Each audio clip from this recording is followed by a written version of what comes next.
Hello बच्चों। तो आप सभी का AR स्टडी पॉइंट SSM में स्वागत है। आज से हम लोग बच्चों हिंदी व्याकरण स्टार्ट करने वाले हैं। ठीक है, हिंदी व्याकरण हम लोग पढ़ेंगे सभी बोर्ड लेवल का। आप लोग 9th में हैं तो 9th के लिए भी आपका ये बेस्ट होगा। 10th में है तो 10th के लिए भी बेस्ट होगा। आप 11th 12th में है तो सबके लिए ये बेस्ट होगा। आप किसी भी बोर्ड से पढ़ रहे हैं, अगर आपके बोर्ड में हिंदी आता है तो आपका यहां से बाहर क्वेश्चन आने वाला नहीं है। और प्लस में यह व्याकरण ऑल कॉम्पिटिटिव एग्जाम के लिए भी आपका ये बेस्ट रहेगा। आप बिहार पुलिस की तैयारी करते हैं, यूपी पुलिस की तैयारी करते हैं, सभी के लिए ये हिंदी व्याकरण आपका बेस्ट रहेगा। ठीक है बच्चों, तो आज से आप मेरे साथ बने रहेंगे हिंदी व्याकरण के लिए। चलिए, तो आप सभी का AR स्टडी पॉइंट SSM में वेलकम है। सबसे पहले हम लोग जानेंगे हिंदी व्याकरण। हम लोग कहते हैं ना, सबसे पहले हम हिंदी के इतिहास जानेंगे। किसका इतिहास? हिंदी का। ठीक है, तो हम लोग जानेंगे बाबू हिंदी का इतिहास एवं मुख्य तथ्य। हिंदी का इतिहास क्या है और हिंदी के मुख्य तथ्य क्या है। हिंदी भाषा का विकास कैसे हुआ। ठीक है, ध्यान देंगे मेरे साथ।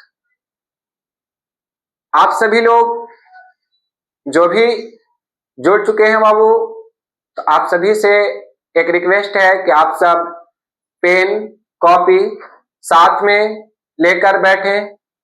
ठीक है, और सभी पॉइंट नोट्स करते चले। ठीक है बच्चों, चलिए तो बोलिए। हिंदी भाषा का विकास। हिंदी भाषा का विकास संस्कृत भाषा से हुई है। हिंदी जो भाषा है उसका विकास किससे हुआ है बच्चों? तो संस्कृत से हुआ है। किससे हुआ है? संस्कृत से। हिंदी भाषा का विकास किससे हुआ है बोले हुए? तो संस्कृत से हुआ है। हिंदी भाषा को आदि या जननी किसको कहा जाता है? तो हिंदी भाषा का आदि या जननी कहा जाता है बच्चों, वह है संस्कृत। कौन है? संस्कृत। हिंदी भाषा का आदि किसको कहा जाता है बाबू? संस्कृत को। हिंदी भाषा का जननी किसको कहा जाता है? वो भी संस्कृत को ही कहा जाता है। ठीक है,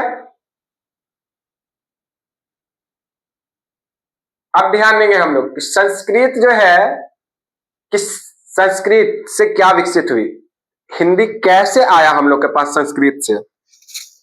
ठीक है बाबू, हम लोग क्या जानेंगे कि जो हमारा संस्कृत है वो हिंदी, वो हमारे पास आया तो आया कैसे। ठीक है बाबू, चलिए मेरे साथ बने रहेंगे। लास्ट तक आपको हिंदी से प्यार हो जाएगा, हिंदी सब्जेक्ट से प्यार हो जाएगा। ठीक है, तो संस्कृत से पाली भाषा विकसित हुई। कौन सी भाषा संस्कृत से विकसित हुई बाबू? पाली। संस्कृत से कौन सी भाषा विकसित हुई? पाली। और पाली से प्राकृत, प्राकृत से अपभ्रंश, अपभ्रंश से औहट, और औहट से हिंदी भाषा का जन्म हुआ। किससे क्या हुआ? संस्कृत से किसका विकास हुआ? पाली का। ठीक है, पाली से किसका विकास हुआ? प्राकृत का। प्राकृत से अपभ्रंश, अपभ्रंश से क्या आया बाबू? औहट। अपभ्रंश से क्या आया? औहट। और औहट से क्या आया? हिंदी भाषा। क्या आया बाबू? हिंदी भाषा का जन्म हुआ।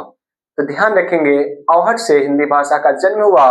तो आप लोग को समझ में आया ना कि हम लोग के पास जो है हिंदी वो किस तरह आई। ठीक है, भारत में 4 भाषा परिवार मिलते हैं। पूरे विश्व में कितने भाषा परिवार मिलते हैं? 13। लगभग भाषाएं कितने हैं? 3000। क्या ध्यान देंगे? पूरे विश्व में कितने भाषाएं हैं? तो लगभग 3000 भाषाएं।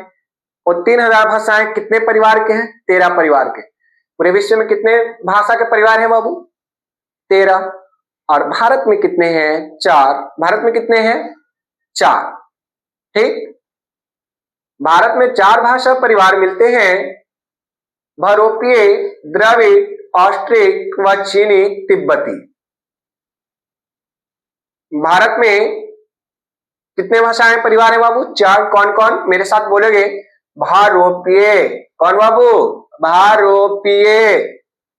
द्रविड़, कौन बाबू? द्रविड़, ऑस्ट्रिक, चीनी व तिब्बती। चीनी व तिब्बती। हिंदी बहुरूपीय परिवार की भारतीय ईरानी शाखा की उपशाखा भारतीय आर्य भाषा है। आपको ध्यान देना है, जो हिंदी हमारी भाषा है वो किसकी भाषा है बाबू? बहुरूपीय परिवार की। आपसे क्वेश्चन आता है, कॉम्पिटिटिव एग्जाम में क्वेश्चन आता है कि हिंदी कौन सी परिवार की भाषा है? तो बहुरूपीय परिवार की भाषा है। हिंदी कौन सी परिवार की भाषा है बाबू? बहुरूपीय परिवार की। बहुरूपीय परिवार जो है वो कौन, किसकी शाखा है? भारतीय ईरानी की शाखा है। भारत में जब आर्य लोग आए थे ना, उस समय की बात है। ठीक है, भारतीय ईरानी शाखा है बाबू। भारतीय ईरानी शाखा की उपशाखा भारतीय आर्य भाषा है। भारतीय ईरानी जो है भाषा, उसकी शाखा उपशाखा कौन है बाबू? आर्य भाषा। कौन है बाबू?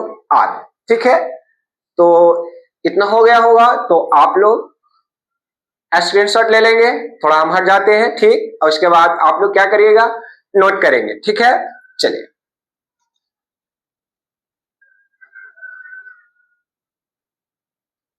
चलिए, हो गया। अब इधर देखेंगे किस तरह आपका हिंदी आया। थोड़ा सा क्रम देख लेते हैं। क्रम क्या था हिंदी भाषा के आने का? तो पहले क्या आया बाबू? पाली। सबसे पहले संस्कृत। क्या बाबू? संस्कृत। आपको अभी बताया ना हम कि हिंदी जो है किस भाषा का प्राचीनतम रूप है? संस्कृत का। संस्कृत से क्या आया बाबू? पाली। पाली किसमें परिवर्तित हुआ? प्राकृत। प्राकृत से अपभ्रंश, अपभ्रंश से औहट। देखिए, अगर आपको यहाँ पर ना दिख रहा होगा, दिखेंगे औहट। क्या? औहट। औहट से ही हम लोग का क्या आया? हिंदी। क्या आया बाबू? हिंदी। क्या आया बाबू मेरे? हिंदी। हिंदी जो है किस भाषा का परिवार है? तो हिंदी जो है बहुरूपीय भाषा का परिवार है। हिंदी किस भाषा का परिवार है बाबू? बहुरूपीय भाषा का परिवार है। ठीक है बाबू, चलिए अब हम लोग जानेंगे भाषा। देखिए, हम लोग हिंदी के इतिहास के बारे में जान गए। बेसिक सी जानकारी हम हिंदी के दिए हैं। जो हम लोग हिंदी के इतिहास और विकास जाने ना, वो बेसिक जानकारी है, पूरा डिटेल्स वाइज नहीं है बाबू। ठीक है, हम लोग कोई सर्विस, कोई हम लोग बाबू कोई ऑफिसर लेवल के नहीं पढ़ा रहे हैं यहाँ पर हिंदी। हम आप लोग को उतना पढ़ा देंगे जो आपको बिहार पुलिस और यूपी पुलिस तक, कांस्टेबल लेवल तक इनफ रहेगा। ठीक है बाबू, चलिए। तो भाषा क्या है? भाषा शब्द भाष धातु से बना है। अगर आपसे कोई पूछे कि भाषा किस धातु से बना है? भाष धातु से। अब भाष का अर्थ होता है बोलना। क्या अर्थ होता है बाबू? बोलना। भाषा शब्द किस धातु से बना है मेरे बाबू? भाष धातु से बना है। और भाष धातु का अर्थ क्या है? बोलना। क्या है अर्थ बाबू? बोलना। मनुष्य जिन ध्वनियों को बोलकर अपनी बात कहता है उसे भाषा कहते हैं। भाषा किसको कहेंगे बाबू? मेरे साथ बोलोगे और मेरे साथ ही आप लोग पेन और कॉपी लेकर के लिखोगे, कोई दिक्कत होने वाला नहीं है। भाषा शब्द किस धातु से बना? भाष धातु से। भाष धातु का अर्थ क्या है मेरे बाबू? बोलना। ठीक। मनुष्य जो है जिन ध्वनियों को बोलकर अपनी बात कहता है उसे भाषा कहते हैं। बोलो मेरे साथ, मनुष्य जिन ध्वनियों को बोलकर अपनी बात कहता है उसे भाषा कहते हैं। उसे क्या कहते हैं मेरे बाबू? भाषा। ठीक। परिभाषा भाषा की क्या होगी? भाषा वह साधन है जिसके द्वारा मनुष्य बोलकर, लिखकर, पढ़कर व सुनकर अपने मन के विचारों तथा भावों को आदान प्रदान करता है। भाषा क्या है बाबू? तो भाषा वह साधन है जिसके द्वारा मनुष्य बोलकर, लिखकर व सुनकर अपने विचारों को किसी दूसरे व्यक्ति के पास आदान प्रदान करता है, उसी को हम लोग क्या कहते हैं? भाषा कहते हैं। है ना बाबू? ठीक है। चलिए, इस प्रकार जो ऊपर लिखना और बोलना है ना बाबू, उस प्रकार हम बोल रहे हैं भाषा के दो रूप होते हैं। किस प्रकार बाबू? जो अभी हम बोल रहे हैं ना और लिख रहे हैं ना, उस आधार पर भाषा के बाबू कितने रूप होते हैं? दो रूप होते हैं। कितने रूप होते हैं? दो रूप होते हैं बाबू। ठीक। पहला होता है मौखिक, जिसको हम लोग कहते हैं क्या बाबू? ओरल। मौखिक को हम लोग क्या कहते हैं बाबू? ओरल। और एक होता है लिखित, जिसको हम लोग बोलते हैं रिटेन। क्या हम लोग बोलते हैं? रिटेन। देखिए बाबू, पहले भाषाएं तीन थी, लेकिन अब हम लोग को पढ़ना है दो ही, मौखिक और लिखित। एक और भाषा होती थी जिसको हम लोग बोलते थे सांकेतिक। अभी भी है बाबू सांकेतिक भाषा, है ना। जैसे ध्यान देंगे मेरे बाबू, अगर आप सड़क से जा रहे हैं और ट्रैफिक ज्यादा है तो आप लोग देखते होंगे रेड सिग्नल जल जाने पर आप रुक जाते हैं और ग्रीन सिग्नल हो जाने पर आप सड़क क्रॉस कर जाते हैं, है ना, सड़क को पार करते हैं। तो ये कौन सी भाषा हुई बाबू? सांकेतिक भाषा। ये कौन सी भाषा हुई बाबू? सांकेतिक भाषा, है ना। ठीक है। वहां पर कोई बोलने वाला तो नहीं ना होता है, कोई लिखने वाला होता है नहीं ना। वहां सिर्फ रेड लाइट जलता है, आप रुक जाते हैं, और ग्रीन लाइट जलती है तो आप क्या हो जाते हैं बाबू? आगे की ओर बढ़ते हैं। यही भाषा कौन सी भाषा है बाबू? लिखित भाषा, है ना। देख बाबू, कभी कभी हम लोग आवाज किसी व्यक्ति को देते हैं और नहीं सुनता है तो ऐसे हाथ करते ना, ए आओ इधर, इधर आओ, करते हैं ना बाबू। तो उसको लगता है कि हमको बुला रहा है ऐसे करने से, तो वो व्यक्ति आता है या नहीं आता है ना। ये भी भाषा कौन सा हो गया? सांकेतिक भाषा हो गया, है ना। ये भी भाषा क्या हो गया? सांकेतिक भाषा।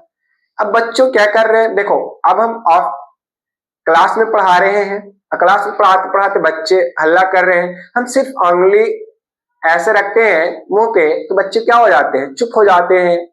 तो क्या हम कुछ बोले? नहीं, सिर्फ मुंह पे उंगली रखे, सब बच्चों के समझ में आएगा, सब चुप होने के लिए लगता है कर रहे हैं। यही भाषा कौन सी भाषा थी बाबू? सांकेतिक भाषा थी। ठीक है बच्चों, आपको बिल्कुल सांकेतिक भाषा में कोई दिक्कत हुआ नहीं ना? चलिए, अब थोड़े लिखित को समझते हैं और मौखिक को समझते हैं। मौखिक भाषा जब हम बोलकर व सुनकर अपने विचारों का एक दूसरे तक पहुंचाते हैं तो यह मौखिक भाषा होती है। यह कौन सी भाषा होती है बाबू? मौखिक भाषा। मौखिक भाषा उसको कहेंगे जब हम कुछ बोलते हैं और बोलकर कोई सुनता है और सुन करके वे विचार आदान प्रदान होते हैं, वही क्या है बाबू? मौखिक भाषा है। जैसे अभी हम पढ़ा रहे हैं, आप मेरी बातों को सुनेंगे और आपके दिमाग में वो बात समझ में आ जाएगा, यही मौखिक भाषा है ना। ठीक। अब हम यहाँ बोर्ड पे लिख दिए, आप इस लिखा हुआ के पढ़ करके समझेंगे, ये लिखित भाषा हुआ। ये कौन सा भाषा हुआ? लिखित। ठीक। और हम जो बोले और उस बोली को आप सुन करके आप समझ गए, वो कौन सा भाषा हुआ बाबू? मौखिक। और जो हम बोर्ड पर लिख दिए और इस लिखा हुआ को आप पढ़कर समझ लिए, ये कौन सा भाषा हो गया बाबू? लिखित भाषा। ठीक है बाबू, तो आप लोग को बिल्कुल कोई दिक्कत नहीं हो रहा है? नहीं दिक्कत होगा। ठीक है, चलिए। और अब हम लोग जान जाएंगे कि जैसे भी क्या क्या होगा। तो टेलीविजन सुनना, टेलीविजन हम लोग सुनते हैं, वो कौन सी भाषा होती है? मौखिक भाषा। फोन पर बातचीत लिखित में होता है, रे नहीं ना, हाय हेलो, बस अगला भी हाय हेलो कर देता है ना। ये कौन सी भाषा होती है? मौखिक भाषा होती है। भाषण सुनना, किसी भी व्यक्ति का हम भाषण सुनते हैं, तो किस भाषा में दिखाई देता है, लिखित या मौखिक? मौखिक में। ठीक है मेरे बाबू, अब हम लोग जानेंगे लिखित भाषा, पत्र लेखन, किताब पढ़ना, अखबार पढ़ना। सांकेतिक भाषा, सड़क पर रेड लाइट, सड़क क्रॉसिंग लाइटें जो होती है, और सांकेतिक भाषा का उदाहरण है। ठीक है बच्चों, तो आप लोग से रिक्वेस्ट है कि इसको स्क्रीनशॉट लेंगे और लिखेंगे। आप लोग को बिल्कुल समझ में आया ना? ठीक है, हम आगे पढ़ते हैं, पहले इतना लिखेंगे फिर आगे हम चलते हैं। ठीक है, चलिए।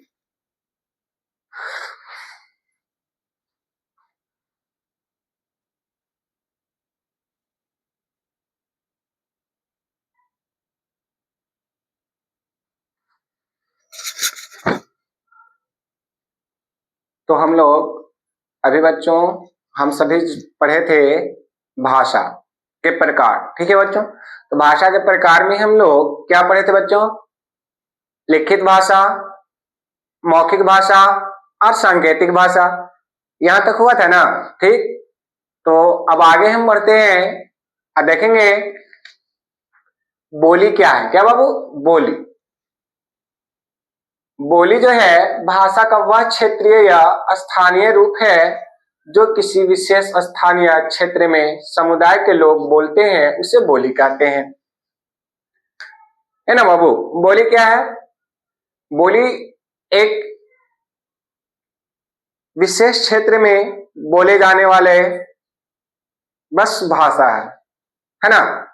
बोली है ना, जैसे हमारा बिहार, बिहार में भोजपुरी है ना, भोजपुरी क्या आ जाता है बाबू? बोली में आ जाता है। ठीक है, ध्यान रखिएगा। सॉरी, भोजपुरी आ जाता है उपभाषा में। भोजपुरी किस में आता है बाबू? उपभाषा में।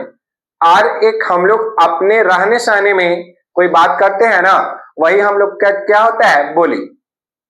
जैसे हम लोग अपने क्षेत्र में क्या कहते हैं? अरे खाना खा ले, है ना? तो ये जो अरे वाला शब्द है, ये सब शब्द क्या हो जाता है? बोली में आता है आप लोग का बाबू। ठीक है, ध्यान रखेंगे। तो बोली किसको कहेंगे? मेरे साथ ध्यान देंगे। भाषा का वह क्षेत्रीय या स्थानीय रूप जो किसी विशेष स्थानीय क्षेत्र में समुदाय के लोग बोलते हैं, उसे हम लोग क्या कहते हैं? बोली कहते हैं। अब हम लोग जाने लिपि क्या है। भाषा का प्रयोग करते समय हम सार्थक ध्वनियों का उपयोग करते हैं। इन्हें मौखिक ध्वनियों को जिन चिन्हों द्वारा व्यक्त किया जाता है वे लिपि कहते हैं।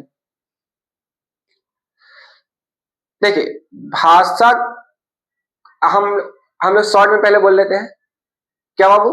भाषा को लिखना या पोतना ही क्या कहलाता है? लिपि कहलाता है।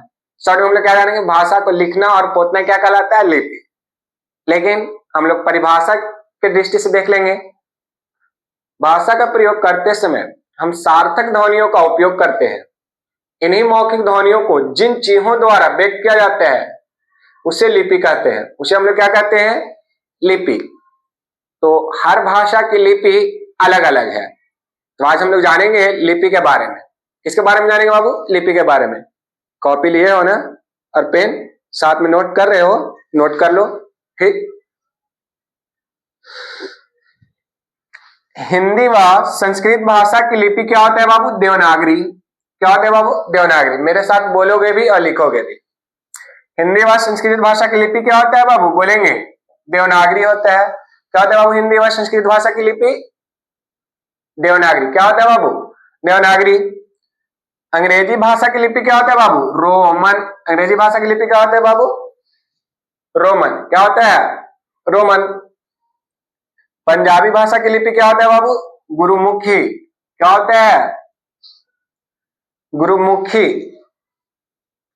पंजाबी भाषा की लिपि क्या होता है बाबू? गुरुमुखी। और उर्दू भाषा की लिपि क्या होता है बाबू? फारसी। क्या होता है बाबू? फारसी। उर्दू भाषा की लिपि बाबू फारसी। एक बात मेरे साथ बोलोगे, हिंदी व संस्कृत भाषा की लिपि क्या होता है? बोलो, गुरुमुखी। क्या होता है बाबू? गुरुमुखी। अंग्रेजी भाषा क्या हो? कौन सा? तो रोमन। क्या होगा? रोमन। पंजाबी भाषा की लिपि क्या होता है? गुरुमुखी। क्या होता है जी? गुरुमुखी। उर्दू भाषा की लिपि फारसी। क्या होता है? फारसी। ठीक, चलिए अब हम लोग इधर देखिए, हम एक छोटा सा चार्ट बना दिए हैं। आप इस चार्ट को ध्यान से देखेंगे और नोट कर लेंगे। आपके एग्जाम में एक क्वेश्चन आने वाला है, ठीक है बाबू, एक क्वेश्चन यहां से आने ही वाला है आपके एग्जाम में। आप कोई सा भी बोर्ड का एग्जाम में 8 का, 9 का, 10th का, 11th, 12th सब में आने वाला है एक क्वेश्चन। तो हिंदी और संस्कृत और मराठी इन तीनों का जो लिपि होता है वो क्या होता है बाबू? देवनागरी। क्या होता है लिपि बाबू? बोलो, देवनागरी। साथ में लिख रहे हो, लिख लेना। पंजाबी का क्या होता है बाबू? गुरुमुखी। क्या होता है बाबू? गुरुमुखी। उर्दू फारसी का फारसी। उर्दू फारसी का जी फारसी। अरबी का क्या होता है? अरबी। बंगला का क्या होता है? बंगला। रूसी का क्या होता है? रूसी। अंग्रेजी और जर्मन का क्या होता है? रोमन। फ्रेंच का भी रोमन। स्पेनिश का रोमन। अंग्रेजी अंग्रेजी भाषा की लिपि क्या होता है? रोमन। जर्मन का रोमन। फ्रेंच का रोमन। स्पेनिश का क्या होता है? रोमन। ठीक है, अब हम लोग जानेंगे भारत में अनेक भाषा बोली जाती है। अगर आपसे पूछेगा कि भारत में कौन भाषा बोली जाती है, तो आपको साफ साफ कहना है भारत में अनेक भाषा बोला जाता है। भारत विविधताओं वाला देश है। भारत कैसा देश है बाबू? विविधताओं वाला देश है, इसलिए भारत में अनेक भाषाएं बोली जाती है। ठीक है बाबू। भारत में कितनी भाषा को संविधान में मान्यता दिया गया है? 22। जो हमारा संविधान बना, ठीक है ना बाबू, उस संविधान में कितनी भाषा को मान्यता दी गई है? तो 22 भाषा को। कितनी भाषा को मान्यता दी गई है बाबू? 22 भाषा को मान्यता दी गई है। कौन कौन है मेरे साथ बोलोगे? संस्कृत, हिंदी, पंजाबी, उर्दू, कश्मीरी, बंगला, उड़िया, तेलुगु, असमिया, सिंधी, गुजराती, ओडो, डोगरी, मैथिली, कन्नड़, संथाली, मणिपुरी, कोंकणी, संथाली, मलयालम, नेपाली और मराठी। ठीक है बाबू। यहां पास एक भाषा छूट गया था बाबू, अंग्रेजी को भी। किसको? अंग्रेजी। किसको? अंग्रेजी। तो हम लोग देख लिए भारत में कितनी भाषाओं को मान्यता दिया गया बाबू? 22 भाषाओं को मान्यता दिया गया है। ठीक है, तो हम लोग देख लिए कौन कौन भाषाएं हैं। ठीक है, आप लोग नोट कर लेंगे जरूर से बाबू, सब लोग। चलिए अब आगे बढ़ते हैं और हम लोग देखेंगे 14 सितंबर 1949 को हिंदी को संविधान में भारत की राजभाषा स्वीकार किया गया। आपको अगर कोई पूछे कि बताइए बाबू, आप बताइए तो कि संविधान में हिंदी को राजभाषा कब स्वीकृत किया गया? तो 19 सितंबर 1949 को। कब किया गया? 19 सितंबर 1949 को। भारत की राष्ट्रीय भाषा कोई नहीं है। अगर आप बताइए तो भारत की राष्ट्रीय भाषा क्या है? बहुत लोग बोलेंगे हिंदी है, लेकिन भारत का राष्ट्रीय भाषा कोई नहीं है। ना तो हिंदी है, ना तो उर्दू है, ना तो अंग्रेजी है, ना तो संस्कृत है। भारत की राष्ट्रीय भाषा कोई नहीं है। क्यों? साफ साफ बोले, भारत विविधताओं वाला देश है। भारत एकता की ओर बढ़ाता है, भारत समानता की ओर बढ़ाता है, इसलिए भारत का कोई भाषा राष्ट्रीय भाषा नहीं है। भारत की हर राज्य की अपनी राज्य भाषा है। हमारा संविधान कहता है भारत की हर राज्य की अपनी राज्य भाषा है। भारत की हर राज्य की अपनी क्या है बाबू? राज्य भाषा है। भारत में दस्तावेज के लिए दो भाषा को मान्यता दी गई है, हिंदी और अंग्रेजी। भारत में जो कानून के लिए जो दस्तावेज तैयार होते हैं, उसमें कितने भाषाओं को मान्यता दी गई है जी? 2 भाषा को, हिंदी और अंग्रेजी। कितने को दिया गया बाबू? 2 भाषा, हिंदी और अंग्रेजी। बिहार की राजभाषा क्या है बाबू? हिंदी और उर्दू। याद कर लोगे जी, बिहार की राजभाषा क्या है? हिंदी और उर्दू। आपका बिहार के जो भी एग्जाम है उसमें आता है कि बिहार की राजभाषा क्या है? हिंदी और उर्दू। हिंदी और उर्दू। ठीक है बाबू। तो आज की क्लास आपको कैसी लगी? कमेंट जरूर करिएगा। आप लोग कमेंट नहीं करते हैं। आपसे एक और रिक्वेस्ट है बाबू, आप लोग जितने भी देखते हैं मेरा वीडियो उसमें से मात्र 40% ही सब्सक्राइब किए हैं। ऐसा क्यों है? वीडियो भी प्रतिदिन देखते हैं आप लोग और सब्सक्राइब भी नहीं करते हैं, लाइक भी नहीं करते हैं, कमेंट भी नहीं करते हैं। दिक्कत है ना बाबू? ठीक है, कमेंट कीजिए, आपको अच्छा लगे तो बिल्कुल लाइक कीजिए, सब्सक्राइब कीजिए। ठीक है बाबू, कमेंट करिए आपको क्लास कैसा लगा। ठीक है, तो आज की क्लास यहीं पर समाप्त की जाती है। आगे आपको पढ़ाया जाएगा व्याकरण के बारे में। अगला टॉपिक क्या होगा आप लोग का? व्याकरण। तो ध्यान देंगे, अगला टॉपिक होगा आपका व्याकरण क्या है ये तो हम लोग जान लिए थोड़ा हिंदी भाषाएं के बारे में ना। हिंदी का विकास कैसे हुआ, हिंदी भाषा क्या है ये जाने। अगला क्लास आपको क्या होगा? व्याकरण। तो आप लोग मेरे साथ जुड़े रहिए, आप लोग को हिंदी में कहीं भी दिक्कत होने वाला नहीं है। तो हम आज की क्लास यहीं पर समाप्त करते हैं। धन्यवाद।